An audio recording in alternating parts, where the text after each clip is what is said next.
All right, and we're back for another episode of the Lakers Fast Break podcast. Thank you so much for joining us. Truly appreciate it. It's Gerald Glassford coming right back at you here from Pop Culture Cosmos, Lakers Fast Break, Inside Sports Fantasy Football, and Game Source. We truly appreciate everyone out there that listens to all of our shows. And if you can, please give us a 5-star review on Apple Podcasts. Plus, if you can like, share, subscribe, follow, or do anything that you can to support us right here at the Lakers Fast Break, Pop Culture Cosmos, Inside Sports Fantasy Football, Game Source, LakerHolics.com, and of course, the wonderful folks out there that support us right there at the Hoopheads Podcast Network at hoopheadspod.com. No, LakerTom's Coca-Cola can. No, Coca-Cola doesn't support us, but if they want to go ahead and send over some money, they are always welcome to. But if you can support us, money or not, even by listening or watching, it is sincerely appreciated. The Lakers went into Sacramento with a game that they must have had because they were doomed to, if they didn't, to go back to 500. And with a lot of the teams in the Western Conference on the upswing, they're starting to lose ground, and half the season was already done. So it's now time for the Lakers and the rest of the team to get more serious about exactly what they're going to plan to do in the rest of the season. And again, they went into tonight's game threatening to go back to 500 and start off really good for the Lakers. They played pretty good defense. They actually shot the ball well, seemed to be working well on transition, and they went out to a 14-point lead in the first half.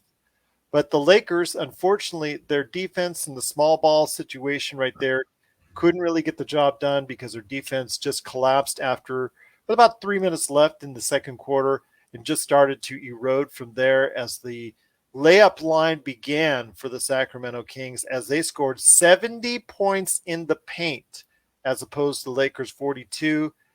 And unfortunately, the Lakers' fourth quarter comeback was, it just fell just short as the Lakers unfortunately fall to 500 with a 125-116 victory for the Sacramento Kings.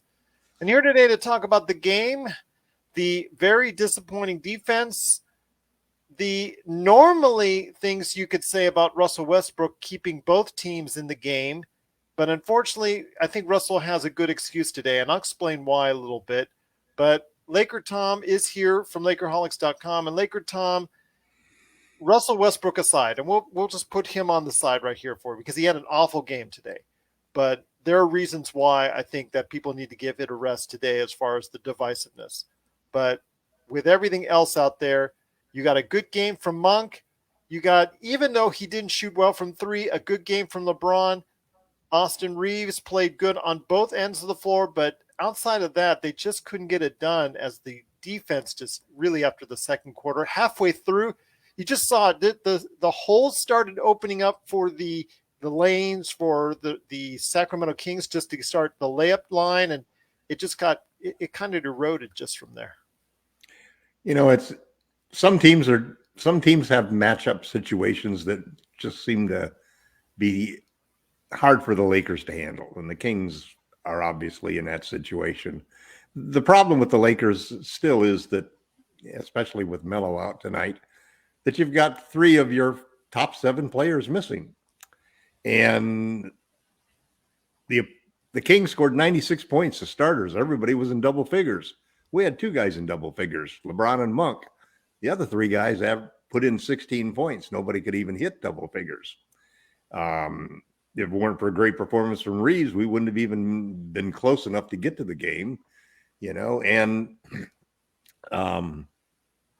I understand what you're saying about Russ, and that I've been supportive of Russ, even though I would like to trade him for Ben Simmons, but I wouldn't probably trade him for anybody else. But this was a frustrating game because, he was in the heart of 3 or 4 times when we were within striking distance, and he made bad plays and bad decisions, and there were a couple times, like at the end of the second and third quarter, where he was personally responsible for 5-0, 6-0 runs for the other team. Yep.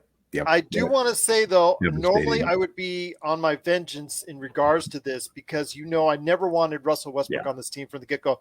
But he reported today, actually, it was actually on the injured list yesterday with flu-like symptoms, which he's had for a couple of days now. So it's non-COVID related, but it is something that he was under the weather. So in that essence, he was out there trying to gut it out. You could clearly see in the last game where he was just not feeling it. People thought he was upset. He might have just been starting to feel the effects of whatever flu symptoms he had. Obviously, it's carried over to today. Yes, there are normally issues with Russ, and I would normally say that, but I'm not going to go ahead today and say and beat up on him because I know he's going to be beaten up by a lot of people out there. But please understand he was suffering from flu-like symptoms. I think that just by him going out there trying to get it out, it was detrimental to the team, but you got to admire him actually trying to go ahead and gut it out. Well, I think anybody who can't appreciate how hard Russ plays and how much he cares about the game and the motor that he has, I mean, he's exactly the kind of player I always wanted to have on my team, and I still think there are ways for the Lakers to win. Russ is so polarizing, and he gets all of his pressure put on him.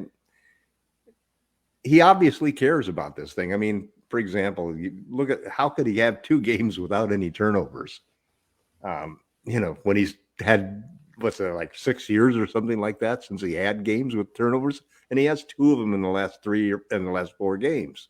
And that's obvious because he's trying to fit in and is trying to address the criticism about the turnovers and how devastating they are and so forth. And now he only had one turnover today, just to let everybody know. And so the problem is that that's like asking LeBron to play without turnovers. Some guy's just going to have turnovers, and you're just going to have to hope that he has 12 assists to offset the 3 turnovers. But you can't have a Russ that's on half power. It's just not. And hopefully, I'm hoping that you're right, Gerald, and it's just that he's got the flu, and if that's slowed him down and so forth. But this is a frustrating loss because I had it tagged as a must-win game before. You and I both. Well, I'm just going to say, let me just say this. The team, if you're going to get 116 points from the Lakers, and then you're also going to get just 9 turnovers as a team, and LeBron and Russ only having 1 turnover each, you would take that. The problem is that tells me that the small ball lineups, people are finding ways after a first quarter strong performance. They're finding ways to cut through the small ball defense.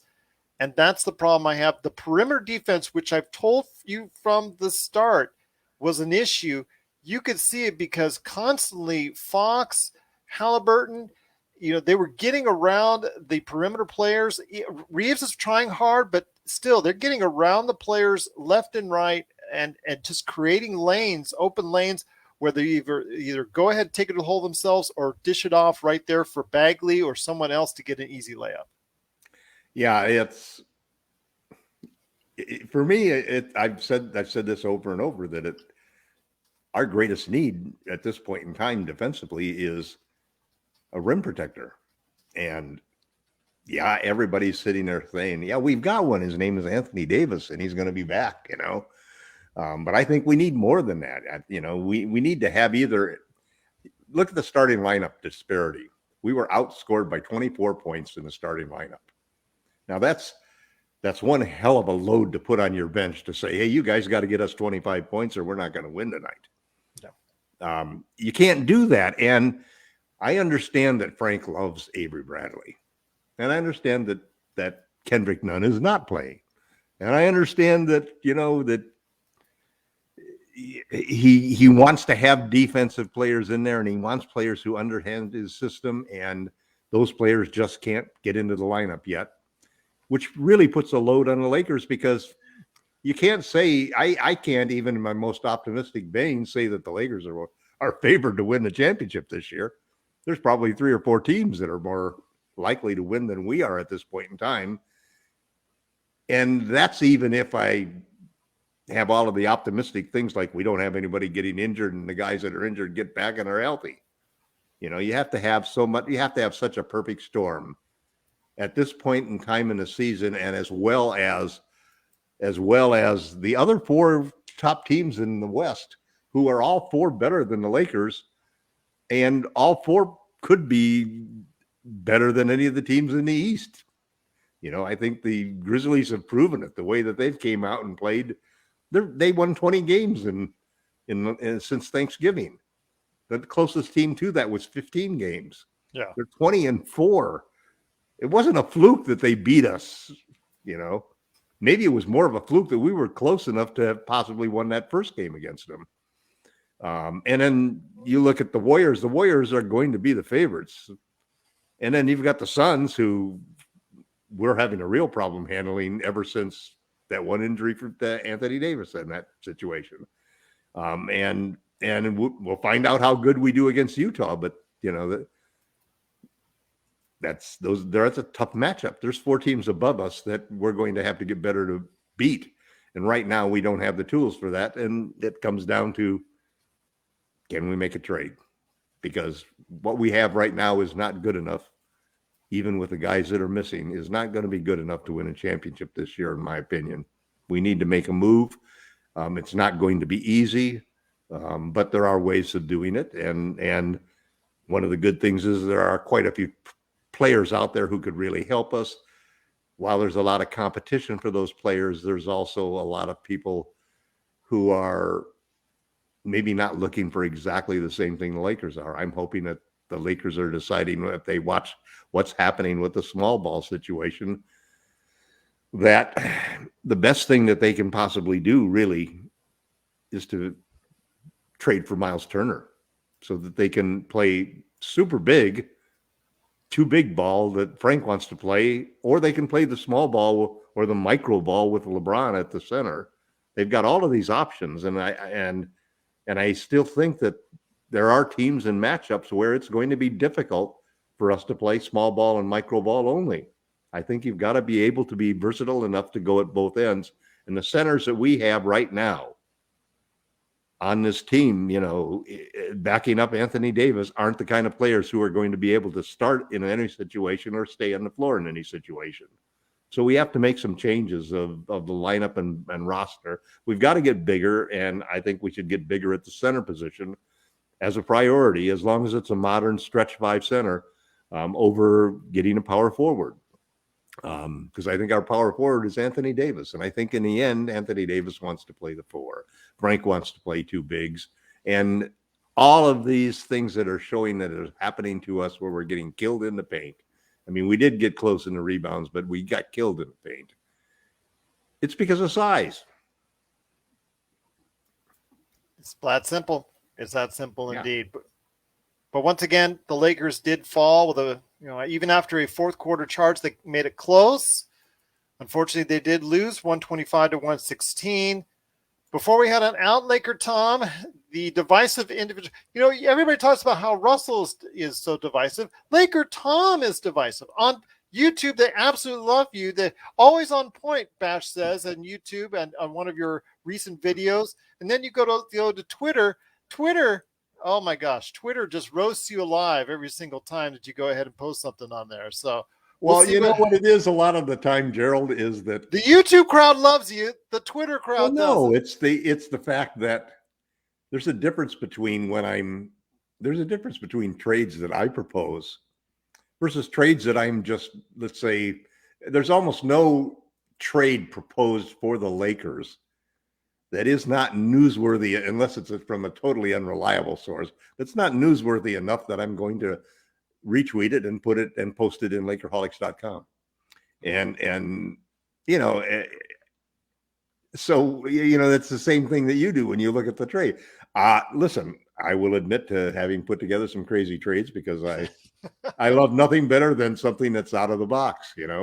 Out of the box thinking has always just been something special. And so I have enough of my own crazy trades, but when you add up probably 5 trades that I will curate, if you will, for Lakerholics.com, along with my comments about the trade, sometimes supporting it, sometimes laughing at it. But there's probably, 80% of the trades that are showing up on my Twitter account are those kinds of situations. It's just news. It's just news. It's being curated and presented in to our particular group of people. Well, you see what's going on with the Lakers right now. They do fall to 21-21. They're at 500. already the second half of the season has begun. They fall down. Playing the same as the first half of the season. Yep, pretty much the same. Right now, they're in 8th place, tied with the Los Angeles Clippers. Now, with just a couple games going their way, they could hop over the Clippers, Denver Nuggets, and also the Dallas Mavericks very easily if they just get on a hot streak again. Will that happen? But you could say that about every one of those teams that you just mentioned. And that's correct. So right now they're all playing to around 500 level, but can the Lakers rebound? We'll find out because Minnesota is just right behind them in 9th place. So let's not forget about them. But it is a while before you get down to Portland in 10th place. So I think the Lakers can at least rest their head knowing that they can go ahead and not probably fall lower than 9th here in the Western Conference, which I don't think is exactly a super stupendous thing, but it is what it is right there. But they'll have 25 games back. They'll have 25 to 30 games left. I think that's February. It's 29 games beginning in February 1st. Mm-hmm. So that's enough games if we have everybody. And Nunn is supposedly going to be ready by the end of January. Yep, he's getting close to start practicing. He's getting close to to rejoin that team at practice again. Yeah, that's like the guy that's 3 years away from being 3 years away. Maybe it's going to be a race between him, Zion, and Anthony Davis on getting to the court. There you go. Oh God. Well, I would probably bet I would probably put Zion in last place on that. So that's good news, I guess, for the Lakers. I guess that is indeed. Yeah. But I do want to make mention that the next game for the Lakers is on Saturday. So please, yes, they will be at Denver. There's a game they can pick up right there on someone just above them in the schedule. So please, if you can, go ahead and check out the game that's taking place on Saturday. The game time for Pacific is going to be 6 p.m. Pacific time. So it's going to be at Denver. It's going to be on the Lakers station. So if you want to go ahead and check that out, we'll be on after that game, around 8:30 Pacific. Usually that's probably around when it happens unless there's overtime. So you can check us out then. We love the fact that everybody has dropped on by to go ahead and check us out here at the Lakers Fast Break. I do want to mention that we're going to finally solidify tomorrow. Jamie and I, and hopefully Sean Grice, can go ahead and finalize our all-star lineups. I've got mine ready. Just waiting for those two to get it together. But I'm saying the deadline has been passed. I'm saying we got to do this Thursday. So we are announcing our all-star picks on Thursday. So go ahead and look for that on Thursday night and Friday, wherever you get your podcast. But before we head on out, LakerTom, I want to go ahead and make mention of your latest article, How the Lakers Can Escape the Early Season Chaos and Win a Championship. That's your latest article right there at LakerHolics.com. Do you want to mention about that, or do you want to mention on what's going on at LakerHolics.com before we head on out? Well, we've made some changes at this site. We have a new blog editor. Sean Grice is no longer with the site. We wish Sean the very best in his new ventures and so forth. But Michael Heinrich is taking over. Michael's actually been another one of the expats from the LA Times Lakers blog and some of the other things. So he's been a participant in LakerHolics.com for years, and he's taken over as blog editor. He's got a great new article that he just posted on it, and Jamie Sweet's got another article that he just posted. So there's some great new stuff on there and lots of conversation, lots of discussion about the trades. I think you've got a faction that's on my side wanting to do trades, and then you got another faction that's probably on Jamie's side of feeling that they're not going to make any trades or just minor adjustments and so forth. And most of that has to do with how either side views the Lakers trade chips as to whether or not they're worth anything in the market and so forth. But so it's a lot of great conversation. The traffic has been great on the site. Disappointing sometimes after a Laker game, but by the next day, everybody's in there ready to have their opinions and defend them. I want to also, like you said, mention that in his 5 Things articles, his latest article is not just a recap of the game. It's actually an oversight on the first half and what to look forward to in the second half. And like you said, the wheat from the chaff is his article. Please check that out. It's a very, very good one. I read it before we went on the air. I want to go ahead and make sure everybody knows that Jamie Sweet's article, the wheat from the chaff, is right there at LakerHolics.com.